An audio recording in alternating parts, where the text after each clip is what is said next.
안녕하세요. 크레이지 몽탁 부장입니다. 오늘 영상은요, 지난번 영상에서 제가 왜 금융 에이전시한테 차 구매하지 마시라고 엄청 막 버럭도 하고 막 영상을 찍었잖아요. 근데 사실은 금융 에이전시는 저 같은 세일즈를 하는 탁부장하고 뗄래야 뗄 수 없는 밀접한 관계, 공생 관계라고 보시면 좋을 것 같아요. 시간이 서로 저희 금융팀장님하고 잘 안 맞아가지고 오늘 어떻게 겨우 맞췄습니다. 그래서 한번 영상을 한번 시작해 보려고 하니까요. 많은 시청 부탁드리고요. 구독과 좋아요 꼭 부탁드릴게요. 자, 시작합니다. 저희 시청자분들한테, 네. 구독자분들한테 인사 한번 하시죠. 안녕하십니까. 벤츠 삼성전시장 제휴금융 담당하고 있는 구준모 팀장이라고 합니다. 자, 박수 한번. 반갑습니다. 저하고 일을 한 호흡이 엄청 오래 되셨는데 자리 한번 이렇게 같이 앉기가 우리 밥도 잘 못 먹잖아요, 서로. 팀장이 너무 바쁘셔가지고. 팀장이 바쁘실 때는 저는 다른 걸 하고 있고 막 엇갈리는 것 같아요. 시간 내주셔서 감사합니다.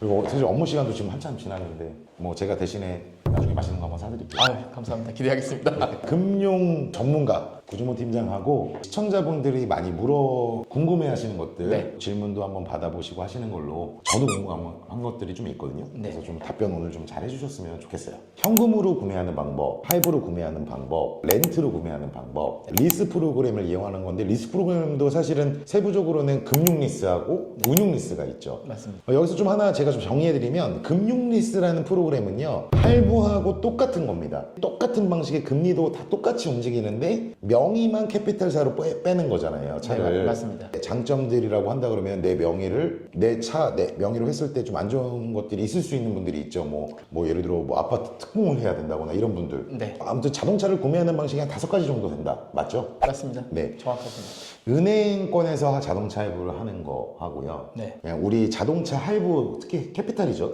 뭐 벤츠 파이낸스 자회사 캐피탈도 캐피탈이니까요, 결국. 맞습니다. 이거 두 개 사이에 네. 어떤 장단점이 있느냐 네. 이렇게 많이들 물어보세요. 네네. 근데 뭐 제상식적으로 보면 은행권이 뭐 금리는 좀 더 싸겠죠. 네. 근데 캐피탈 금리가 좀 더 비싸잖아요, 사실.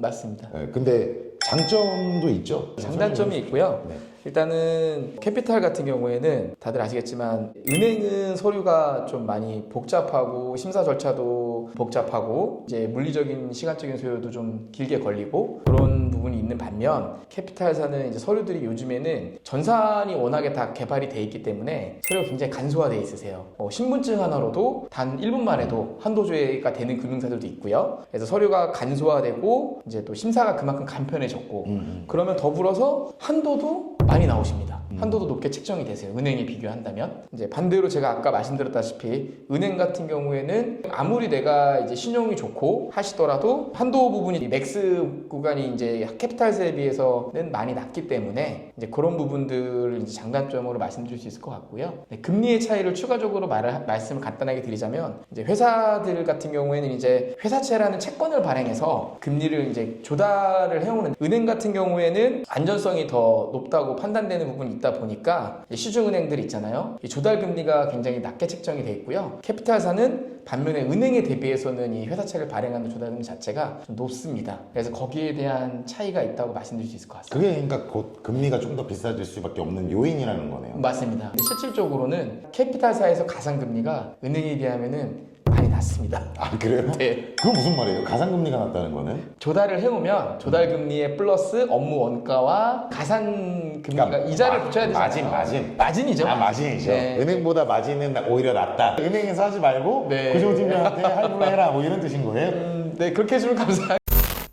뭐 신한은행 같은 경우에 마이카도 있고 네. 뭐 국민은행은 매직카도 있고 네. 이제 그러니까 신한은행이 5천만 원까지인가 밖에 대출이 안 되고 네. 국민은행 같은 경우 6천만 원 막 이런 식으로 돼 있는데 네. 또 따지고 보면은 우리 집 뭐 제휴사 중에 뭐 땡땡 캐피탈하고 비교했을 때 네. 금리가 그렇게 또 많이 차이 나지도 않더라고요. 요즘에 또 보면. 실질적인 금리 차이가 그렇게 엄청 크지 않습니다. 그러니까 예를 들어 뭐 은행이 한 5%대 되면은 저희 제휴사 같은 경우 한 6% 정도, 한 1% 정도 움직이는 거 맞아요? 그 정도 차이인 것 같습니다. 그 정도 되는 것 같아요. 이제 은행 같은 경우에는 또 이제 우대 조건이라 그래가지고 우대금리 받으려면 막 온갖 것들 다 만들어야 되잖아요. 통장도 만들고 막 카드도 만들고 막 별거 다 만든 다음에 뭐 맞습니다. 그런데 막 한도 나는 월급도 많이 벌고 하니까 시원하게 나오겠지 하고서 딱 가면은 4천만 원 8천만 원 필요한데 4천만 원 뭐 이런 거잖아요. 맞습니다. 그런 부분들이 장점이군요.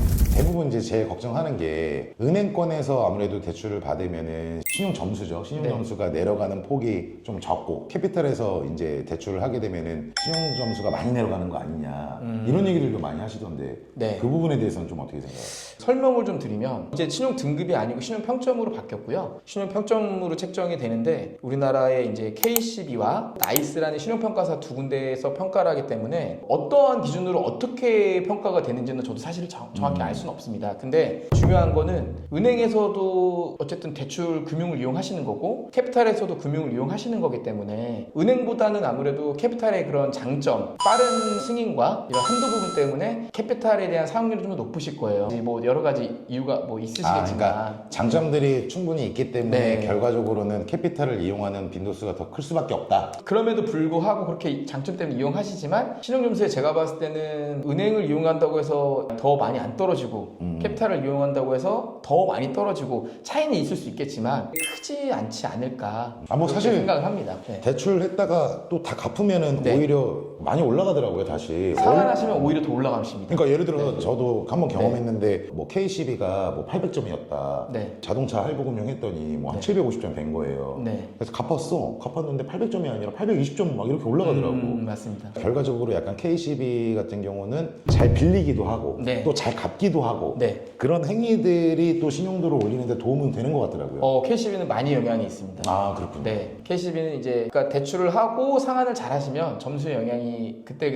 하면은 떨어지고 또 상환하시면 빨리 올라가는 거고 제가 이제 알고 있는 정보로는 나이스는 이제 긴 신용 패턴에 의해서 점수의 이제 폭락이 크진 않고 그렇게 되는 네, 거군요. 그렇게 책정이 되는 것 같습니다. 그러니까 조금 나이스는 막 요동치는 네. 게 아니라 장기적으로 움직이고 맞습니다. 네. 그 KCB는 이렇게 네. 빌렸을 때 바로 확 떨어지고 또 탁 갚으면 또 확 올라가시고 그렇게 되는 거라는 그런 거죠? 형태의 성격으로 평가를 하는 것 같고요. 결론은 저의 개인적인 생각일지 모르겠지만 은행을 이용한다고 해서 점수가 안 떨어지고 캐피탈을 이용한다고 해서 점수가 떨어진다 이건 아닌 것 같고요. 그게 큰 차이가 저는 없을 거라고 생각이 돼요. 지금. 요즘 이제 리스 프로그램들 많이 하시잖아요. 네. 운용 리스 같은 경우에는 네. 사업자분들 특히 많이 이용하고 하시는데 네. 이제 할부에 대비했을 때 네. 운용 리스의 장점이 분명히 저는 뭔지는 알지만 네. 운용팀장님은 어떻게 생각하세요? 할부 대비해서 리스의 장점은 리스는 잔존 가치라고 해서 그 중고차 금액을 보장을 해줍니다. 만기에 이제 책정되어 있는 중고차 금액을 보장을 해놓고 그 금액이 이제 빠져서 월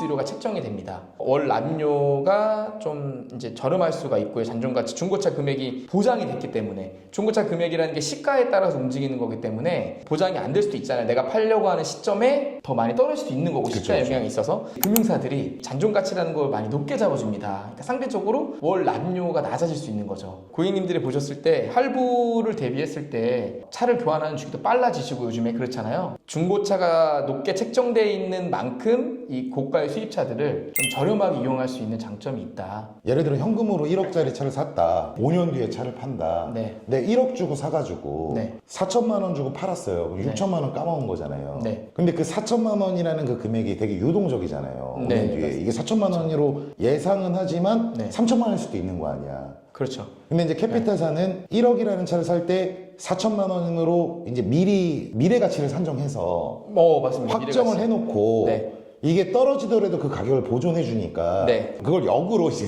소비자 입장으로 생각하게 되면은 좀 떨어질 만한 차 있잖아요. 특히 뭐 극한으로 얘기하면 전기차 같은 거 그런 거는 리스 프로그램을 이용해서 아예 그냥 중고차 가격 이빠이 떨어질 것 같으면은 아예 잔존 가치가 보장되어 있는 상품으로 딱 걸어버리면 내가 이거 딱 이제 5년 뒤에 중고차 시세를 보는 거야. 네. 잔존 가치가 4천만 원인데 네. 봤더니 3천만 원밖에 안 돼. 그러면은 그냥 반납해버려요. 그러면은 1천만 원은 캐피탈사가 알아서 보존하는 거 아니에요. 그렇죠. 캐피탈사는 손해일 수도 있죠. 자, 그게 포인트입니다, 여러분. 자, 어차피 뭐 저희 구준모 팀장님은 캐피탈 사람은 아니에요. 캐피탈을 연계해 주시는 금융 모진이시기 모진입니다, 때문에 좀 우리 편을 좀 들어주면 잘 이용해 먹으면 되는 좋은 거잖아요. 그렇죠. 근데 그거는 포인트를 또 말씀드리면 타경진 팀장이 다 알아서 다 해주신다.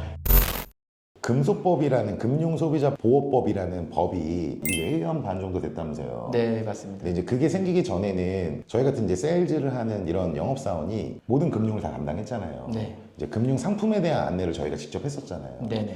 그때는 굉장히 저도 진짜 하루가 멀다 하고 노트북에 전사 캐피탈을 다 놓고 어떤 게 유리한지 안 유리한지 막 따져보고 그랬거든요. 네. 근데 그러면서 사실 많이 배웠어요. 네. 그리고 사실 세일즈를 하는 영업 담당이 금융을 누구보다도 더 잘 알고 있어야 저는 그게 맞다고 생각하는 부분이기도 해요. 네. 지금도 사실은 제가 금융을 직접적으로 이제는 다루지는 않는 상황이지만 이게 굉장히 분석적으로 잘 알고 있어야 되고 시대의 흐름을 진짜 금융이 잘 반영을 하고 있기 때문에 네. 꼭 필요한 부분인 것 같아요. 그래서 우리가 소비자 입장에서는 금융에 대한 어떤 그 구멍 캐피탈사가 손해를 볼 수밖에 없는 그 구멍도 때로는 찾아서 잘 찾으시죠? 네. 자 이렇게 해야 쟤네들이 돈을 다 물어요. 이렇게 할 수 있는 또 그런 카운셀링도 필요하다. 그거는 뭐 틀림없는 것 같아요. 하나 얘기해드리면 요즘에 금융 에이전시가 차를 팔면 안 되는데 그분들 막 영상들 엄청 많잖아요. 네. 뭐 이자가 높을 때는 보증금을 2배로 내면 됩니다. 뭐 막 이런 얘기도 막 해요.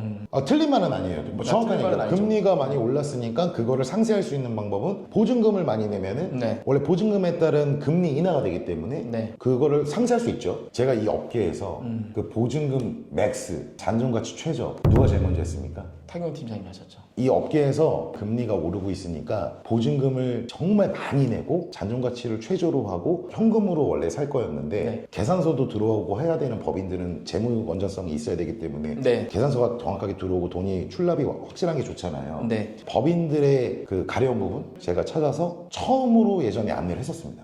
캐피탈사하고 협의를 한 거죠. 보증금을 맥스로 넣으면 얼마인가요? 그 당시만 해도 막 40% 이상 안 낸다 막 이랬었잖아요. 대부분 많이 내려고는 안 했죠. 견적 프로그램 자체가 네. 막 50%가 맥스인데 뭐 45%가 맥스인 데가 많았잖아요. 그렇죠. 근데 그 당시에 제가 모 캐피탈하고 협의를 했잖아요. 네. 내가 이 상품 괜찮은 것 같은데 더 올릴 수 있냐. 그래서 걔네가 내부적으로 회의해가지고 보증금 최고가 맞춰가지고 엄청 그 캐피탈로 연계 많이 도와드렸잖아요. 오히려 이렇게 금융 모집인 분들은요. 금융사에다가 뭔가를 요청하는 게 사실 좀 그렇잖아요. 그렇죠. 이제 저희 같이 현장에 있는 세일즈를 하시는 분들이 그런 포인트를 잡아서 거꾸로 막 요청하는 거예요. 야, 너네 왜 이런 상품 안 만들어? 너네 시대 너무 뒤처지는 거 아니야? 우리 현장에서 느껴보니까 요즘 트렌드는 잔존가치가 높아야 돼. 잔존가치 너네가 낮아. 다른 데에 비해서 경쟁력이 없어. 이런 것도 좀 많이 듣는 편 아니세요? 요즘에는 팀장님 말씀하신 것처럼 보증금 높거나 아니면은 장존 가치가 높거나. 예전에는요 캐피탈사가 보통 네. 이자 싸움을 했습니다. 니네보다 우리가 0.5% 싸, 0.2% 싸 이걸로 경쟁을 했었다 그러면 지금은 잔존가치를 정하잖아요. 그렇죠. 이 장가사하고 얼마큼 잘 협의를 해서 장가를 우리가 이 정도까지 높여가지고 우리가 이제 고객들한테 어프로치 할 것이냐 그거의 싸움의 구도로 많이 가 있단 말이죠. 보증금을 우리는 이만큼 받아가지고 너네 보증금을 이만큼 받았으니까 금리를 많이 다운시켜줄게 이런 컨셉도 많잖아요. 그런 포인트들을 잘 찍어야 되는데 지난번 영상 때 말씀 한번 드렸습니다. 이 자동차를 구매하는 거의 컨트롤 타워는요 저희가 맞습니다. 그거 동의하십니까? 그럼요. 예. 앞으로 더 그렇게 될 거고요. 네. 저희가 이런 포인트들을 잡아서 좋은 상품을 안내받으실 수 있도록 도우미 역할을 해드리면 되는 거잖아요. 저는 좀 우울증 한번 걸렸잖아요. 금속법 생겼을 때요. 내가 이게 금융에 대한 이 설명을 정말 자신이 있는데 그렇죠. 장점 하나 약간 좀 잃어버리신 거죠. 거의 막 팔 잘리는 느낌이었잖아요. 그때 금속법 시행하고 나서 더 세무를 파자, 자동차 세무를 파자. 그래도 아직 부족하지만 제가 올바른 길을 가고 있는 건 맞나요? 그렇죠. 감히 뭐 말씀드리기는 뭐하지만 너무 워낙 선구자시기 때문에 굉장히 리스펙트합니다. 정말로.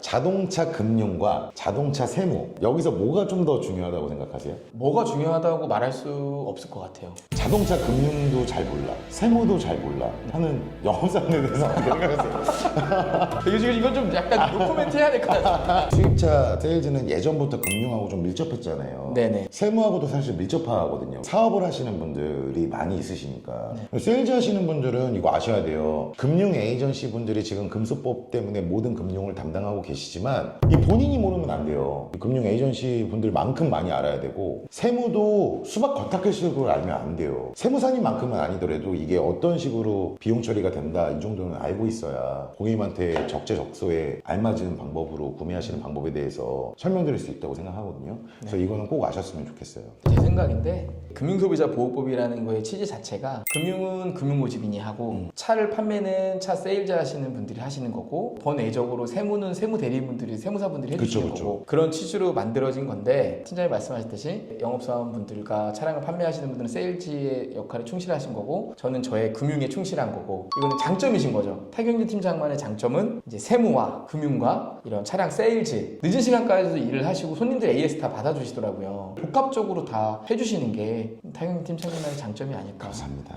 몸이 근데 진짜 10개라도 시간이 그리고 뭐 금융 오늘 얘기하는 자리니까 네. 렌탈 프로그램도 있잖아요. 네네. 렌탈 프로그램하고 그 리스 프로그램하고 있잖아요. 네. 둘 간에 이제 장단점이 있잖아요. 네네. 팀장님은 당연히 리스 프로그램을 좋다고 하시겠죠. 어떻게 생각하세요? 근데 레스